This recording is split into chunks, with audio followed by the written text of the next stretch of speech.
2:17 पर कोई तुम्हारे घर में चलता हो, लेकिन दिखाई कभी ना दे। रवि अपने परिवार के साथ एक पुराने घर में रहने आया था।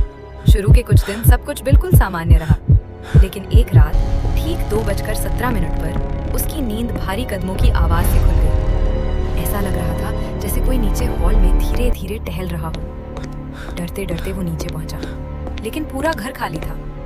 रवि ने सोचा शायद उसे वहम हुआ है, मगर अगले दिन फिर वही समय, वही कदमों की आवाज, और इस बार उसकी छोटी बहन पूजा चीखते हुए कमरे से बाहर भागी। उसने कांपते हुए कहा कि रसोई में सफेद कपड़ों वाली एक बूढ़ी औरत खड़ी थी, जिसकी आंखें थी ही नहीं। वहां सिर्फ गहरा काला अंधेरा था।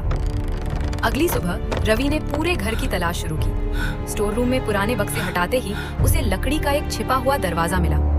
उसे पहली रात मिली जंग लगी चाबी याद आई। जैसे ही उसने चाबी ताले में घुमाई, दरवाजा अपने आप खुल गया। नीचे एक पुराना तहखाना था। हवा में सड़ांध थी, दीवारों पर नमी जमी थी और चारों तरफ अजीब फुसफुसाहट गूंज रही थी। टॉर्च की रोशनी आगे बढ़ी तो रवि की सांसें थम गई। पूरी दीवार सैकड़ों तस्वीरों से भरी थी। हर तस्वीर में एक परिवार मुस्कुरा रहा था, लेकिन हर तस्वीर के नीचे एक ही शब्द लिखा था, लापता। फिर उसकी नजर सबसे आखिरी खाली फ्रेम पर गई। उसके नीचे लिखा था, रवि शर्मा। तभी पीछे से एक ठंडी आवाज आई, अब तुम्हारी बारी है। रवि ने पलटकर देखा।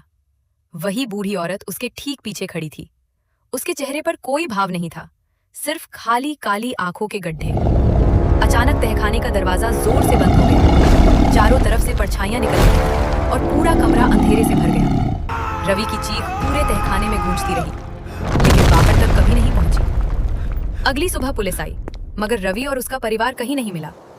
कुछ महीनों बाद जब नए लोग उस घर में रहने आए, तो तहखाने की उसी दीवार पर एक नई तस्वीर लगी हुई थी।